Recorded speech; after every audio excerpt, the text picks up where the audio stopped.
Good morning. Maaga na ako naligo. Maaga din kasi ako nagising. At maaga din akong natulog kagabi. Gawa ng uminom ako ng yung gummy bears. Papatulog namin ni Chris. So, sarap talaga kapag kami ganun. Dire-diretso. Wala akong pakialam kung naglalaro sila or nag-iingay sila. Tulog talaga ako. Dire-diretso. So, ayun. Well rested ako today. Kaya, maaga na rin akong naligo. Pero magluluto muna ako ng ng ulam nila kasi maaga akong bababa. Nakailang maaga tayo ngayon. Gawa ng syempre Monday, back to work lahat. Ayan, magre-restock ako ng mga paninda, magre-restock ako ng mga essentials. So, kailangan ko makababa ng maaga. Tapos sa akin na lang ako ulit mamaya mga 2 PM para magpakain naman ng dogs. So, ang naka-ready ko today is yung sisig lang. Ayan, kasi lunch naman na magigising ang mga dalawang to eh. Tapos ito, paano ba to niluluto?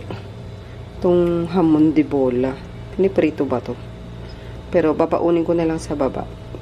Kasi may tinapay dun eh. Charan!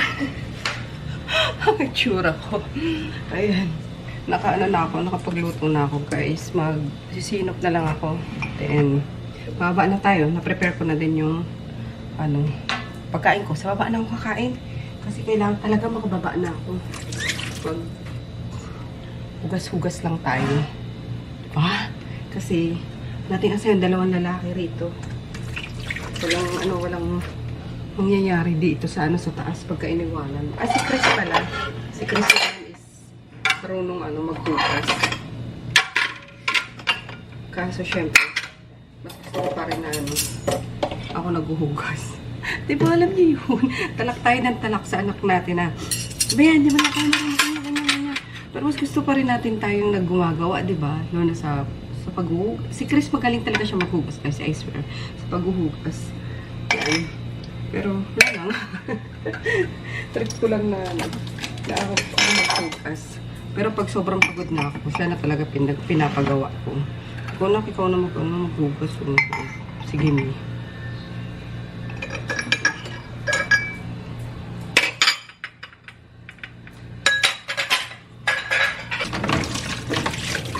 Bilisan na natin.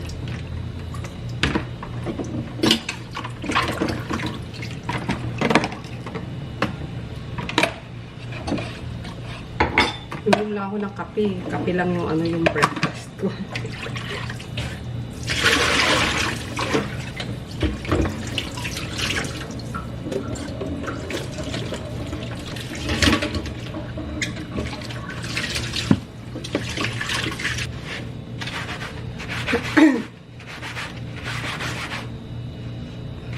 Akala ko nangamoy na ako.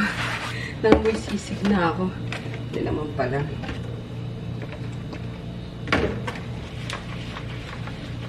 Groot, dito lang Groot.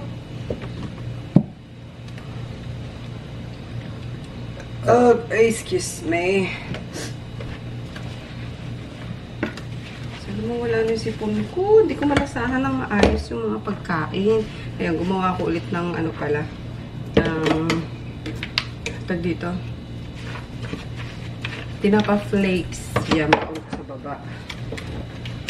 Para ganado ulit tayong ganado ulit akong kumain. So, kagabi naubos ko siya. Kasi wala akong vegetable. Sana nagluto ko si Nene ng gulay. Para perfect dun sa tinapa flakes natin.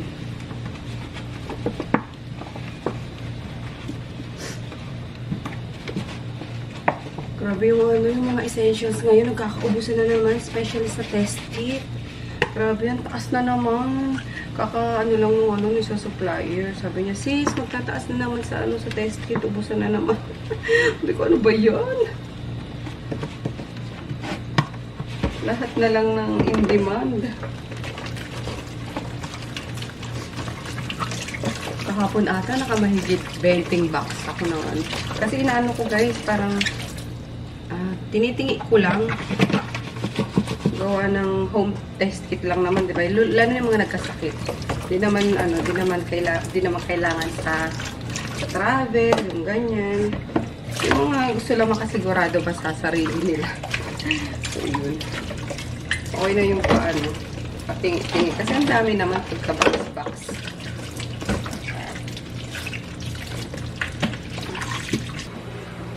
Ayan, ito ating baon. Yung ham, yung sisig, tapos gumawa ako ng yung tinapa flakes. Konti lang din, pampaano lang, pampagana lang ba kumain.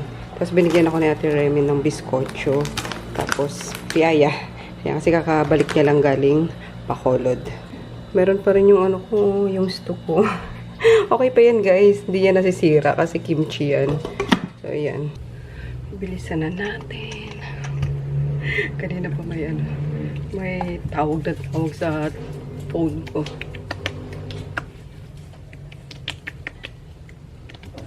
Sobrang dry pa rin ng skin ko.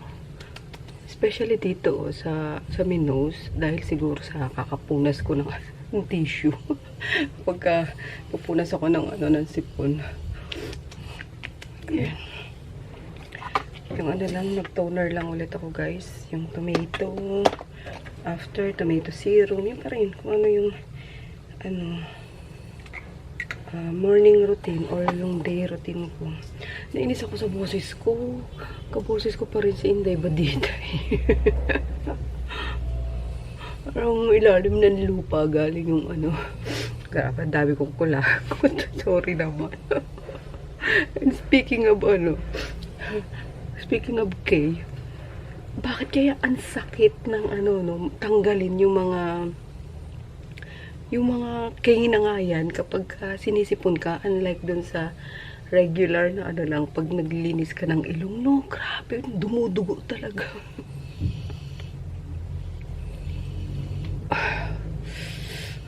Ayan, 3 minutes. Prepare ng mukha. Then, mamaya na ako, kilay na lang. Mamaya na ako maglalagay sa lips. Ayan, yung pangkilay ko, tingnan nyo naman. Kaya ba gusto mo nang bumili? Yung into it pa rin to. Talagang, bala ko atang ubusin siya guys, no? Ayan na lang siya. Gaganda kasi ako dito sa niya, yung sa applicator niya. Ayan. Effortless ang paglalagay ko ng kilay.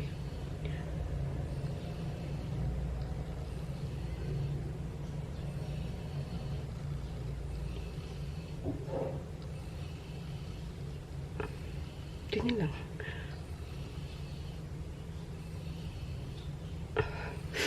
Diyan. Kabila naman.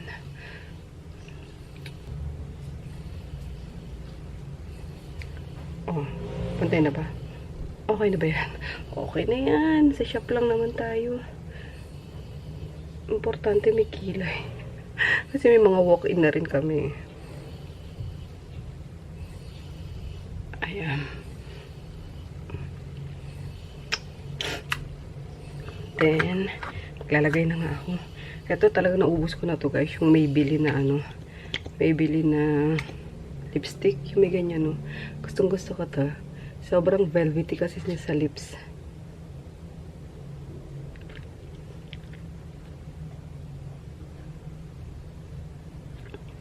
And meron pa naman siya.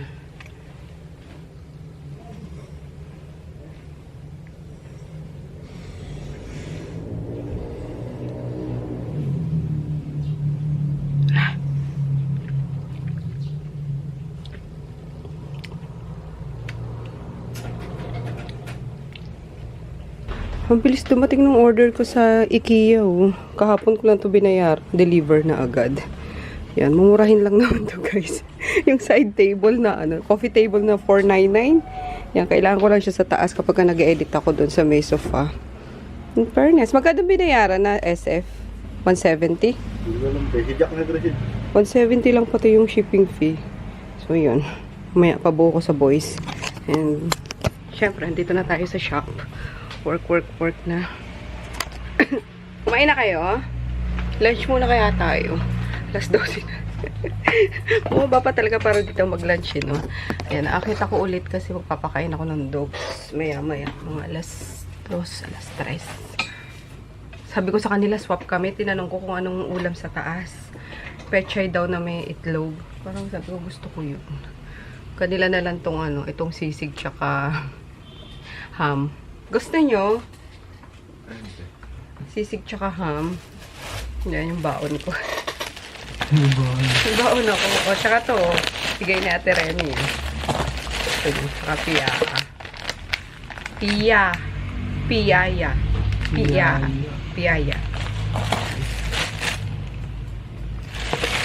Lunch muna kaya tayo, no? Sige, kain Lunch muna na kayo, tayo. nagkaka-lunch ko lang. Ay, kung kakakain ko lang. Ay, umakyat ka na? Oh. Si Jack. Ah. Kaya wala ako kayo nun, nandun ako sa taas. Sige. Lalabas si Ate Helen. So, ayan. Kakain muna rin ako. Ugutom na ako eh. Bago tayo makipagdigmaan sa mga essentials na yan. We're ready! Ready kami. Ang dami namin pang palaman sa ano, sa DHL pag nagpa-ship kami. So, ayan lang naman binili. Mga tag-100 lang naman yung binili. Pa-IKEA ka pa. So, ayan lang. Oh, base. Tsaka ito. 100 pesos. Tapos, meron pala. Ayan. Ano pa isa? O, diba? Ang daming papel. Pero okay na yun kesa plastic. Ito magagamit pa namin sa nagpapaship naman. Dalawa pala yun. Dalawa pala yung yung base na binili ko. Itong ganito.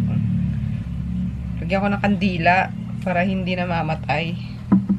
Yan. Tapos yung table. Kaso, anin pa to tagdan? I-assemble pa. Hindi ko alam kung kayang assemblein yan itong mga boy. Kaya niya assemblein. Labas mo nga, boy. Ito. Good morning! Ayan, nakapagluto na ako ng almusal namin, guys. Kumuha na rin yung mga boys sa baba. Pinakuha ko kasi marami yung sinangag. Tapos, nagprito ako ng itlog, yung ham, de bola. Ito yung kalahati. Ito yung kalahati, yung kahapon. Naubos din kahapon. So, nasarapan sila kaya niluto ko ulit yung half ngayon.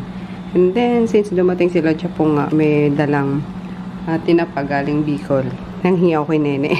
Gagawin niya dapat yung tinapa flakes. Sabi ko, pengin muna ako kahit 5 lang. Ayan, pang ulam ko lang. So, yun, naman niya ako. Tapos, talong, nagpabili ako kay Rico. Ayan, and then, syempre, kamatis, sibuyas, kalamansi, sili. Ayan. Kain tayo. Ako muna kakain. Si Daddy nagkoko-crunch na. Tapos si Chris tulog pa ata. Kaya kasi 9:45 na, kailangan na naman natin bumaba para mag-ayos ng mga ilalala move. Yan. Morning! Happy birthday to me. Walang ganap. Or baka mamaya magpaluto ako kay Nene. Salo-salo kami yung pamilya sa baba. Kasi sunod-sunod naman yung birthday namin ngayon. Mauna ko. Tapos 2 days after si Mika. Tapos sa 15 si Mark. And then si Dayan. Ang pinakahuli kasi katapusan niya si Dayan. Katapusan ng January. So, yeah. Nagsara muna kami ng ng shop. Excuse me. Kasi nagluto si Nene. Ayan, pupo trip muna kami. Sarado talaga. Aga pa, no? 5 pa lang eh. May mga inaantay pa akong stock ng antigen. Ay, nako. Ubo na to. Tagal matanggal. Ito kasi simula nun eh. Yung hawa sa amin eh. Ayun, inubos kami tuloy. Kung pamilya.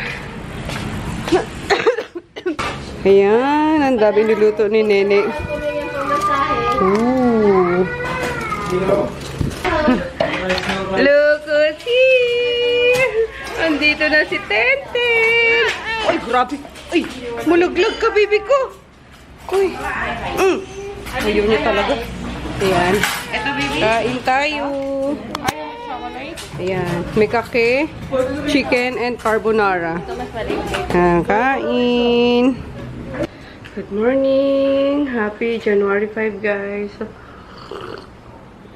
Ayan, luto lang ako mabilis ng breakfast. Tapos maliligo na ako para makababa na ulit.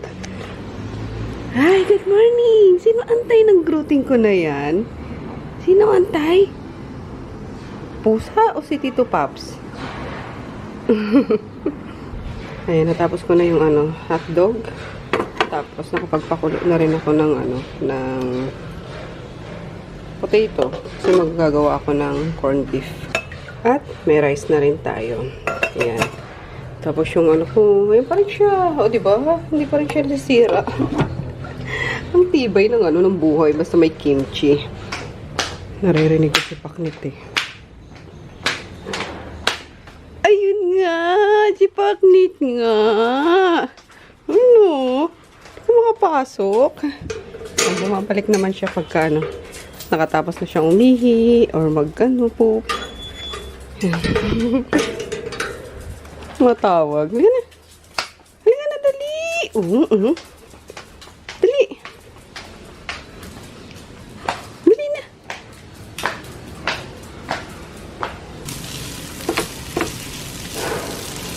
Ayan, dito na to. Kasi nauna ko na niluto yung patatas eh. Ayan. So, ayan, pagising nila, ready na yung almusal nila. May hotdog, may egg. Tapos may corned beef. Bahala na sila dito.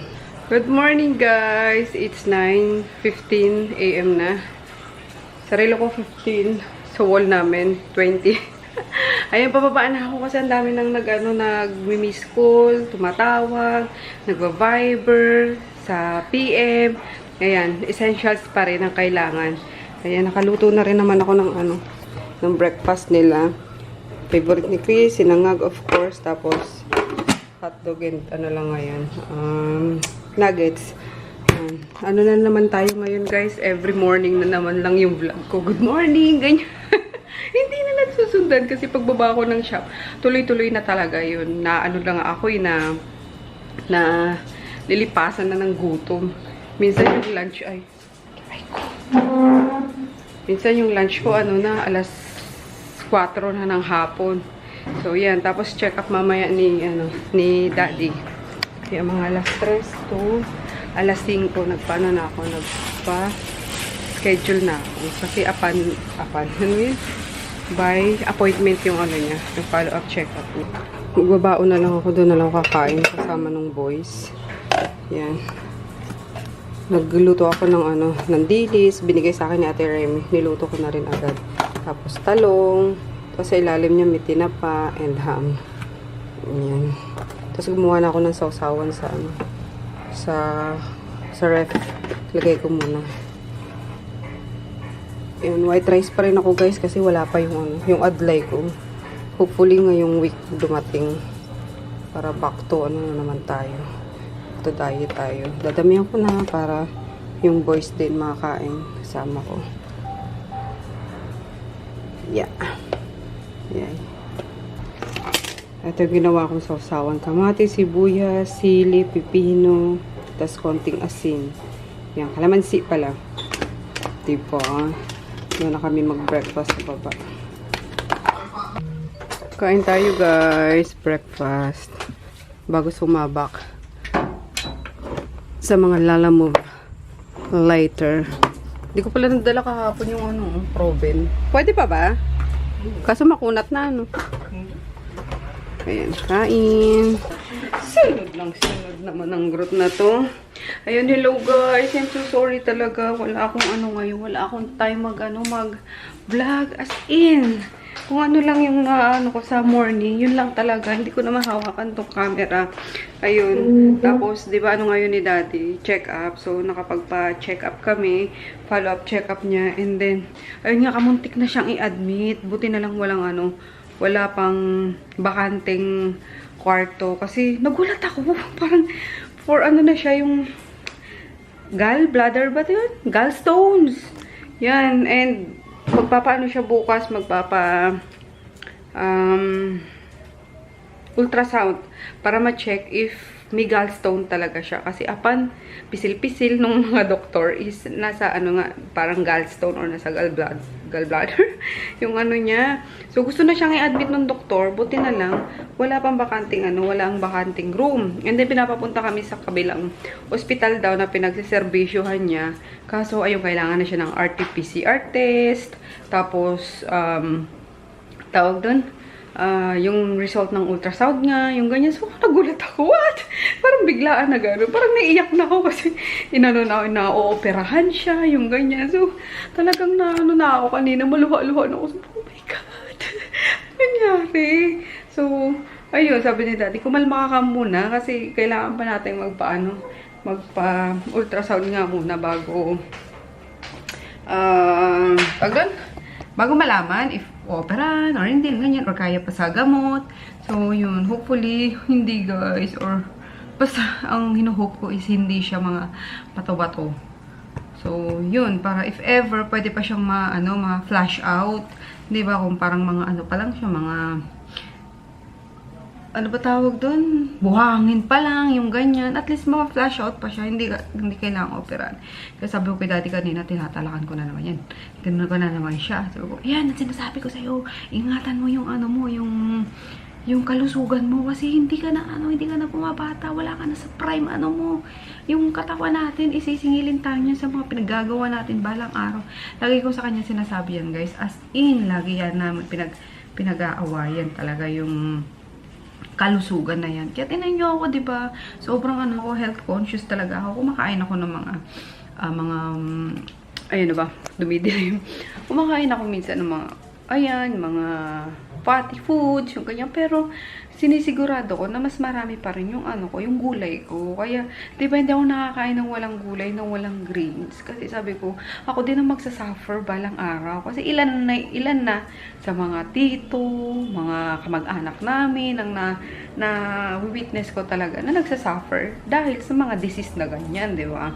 So, yun. Kaya, ang ko sa kanya is, ingatan mo yung kalusugan mo, kasi sabi ko, hindi tayo nag-iipon para pambayad lang sa ospital. Alam niyo yun, kaya mangyak-yak na ako kanina. Sabi ko sa kanya, lagi ko kasi sinasabi sa kanya, ingatan ng ang kalusugan gawa ng darating talaga ng panahon natisingilin tayo ng mga pinagagawa natin sa katawan natin. Ang kinainis ko pa sa kanya, sasabihan mo siya ng ganun. Parang ang niya pa na, parang hindi siya tatamaan ng ng sakit, di ba? Kaya kanina, kulang katunaw lang siguro ang tingin. Natunaw na yun sa tingin ko kanina. Habang kausap namin yung doktor. Kaya, ayun. Kaya, as much as possible talaga gusto ko healthy living. Yan, yung mga pagtikim-tikim ng mga bawal, yung mga inihaw na yan, mga matatabang pagkain is, din, yung ibalansi din, hindi katulad niya, ang hindi kumakain ng gulay, bibihira, piling-pili pa, yung hindi pa masustansyang gulay ang kinakain, alam niyo yun. Diyos me, Santissima. Tapos, ayun nga, since wala na kaming inabot kaninang mga ultrasound na mga clinic or mga is tomorrow na lang aagahan namin. Kasi sakto din, booster namin bukas. Ayan. So, hopefully makapag siya tomorrow. Tawag mo, wala na ako guys. Sobrang dami kong iniisip. Tumagdag pa tong asawa ko talaga. Makapagpa-ultrasound na. Yan. And then, sabi ko nga, nag-research na ako ng mga pang flash out. Yung para hindi ka na operahan, yung gaya. Nag-overthink na kagad ako, advanced na yung ko na. Diba, may mga, mga natural way naman kung paano ma-flash out yung gallstones na yan. Kaya, bumili kami kanina. Ayun, punta kami kasi mo. Kaloka. Ito lagi kong nababasa noon pa. Yung, iinom ka ng pero hindi basta-basta guys nag-prepare lang naman ako if ever. Ayun, just in case lang naman. Pero pumili na nga ako ng kasi magda-diet siya na talagang apple juice lang, ganyan. And then yung lemon na olive oil na may lemon on the 6th day, ganyan. So nakikita ko na 'to matagal na sa sa Facebook pa and then sa YouTube. So, bumili na ako ng mga ganito. 5 bote ata binili ko na ito. Kaya, ang pinagpipray ko bukas is, yun nga, hindi gallstone. So, ayun lang. Pasensya nyo ko guys. Kahit na sa pag-i-edit, hindi ko pa mahawakan talaga yung yung laptop. Sa sobrang busy talaga sa essentials. Katulad kanina, nalipasan na naman kami ng gutom lahat. Yung yung nag-almusal kami sa store, yun lang ang kain namin. Tapos nasundan, yung nasa MOA na kami ni Daddy. Siguro mga alas 6 na yun. Doon na kami nagkumain. Kaya, ayun. I'm so sorry. Promise kapag is babawi ulit ako. So, thank you pa rin sa mga nanonood dyan, guys. Salamat! Kasi kahit pa paano, siguro may mga 1,000, 2,000 pang nanonood sa sa vlog ko. So, okay na yun. Sabi ko nga, kahit 10 lang ang manood dyan, happy na ako eh. Yung ganyan, yung hindi ka lang masiro lagi sa sa nanonood ba.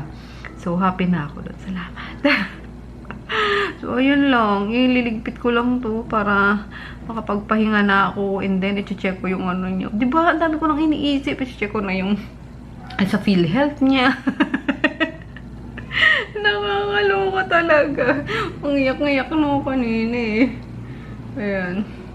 So, yeah. Yun lang ang ngayon. Yung update sa kanya. And then, sa update sa work. Ayan, thankful naman ako. Sobrang busy, syempre. May pinagkakakitaan. Ayan, kaya, yun lang. Bukas na lang. Bye. Good night.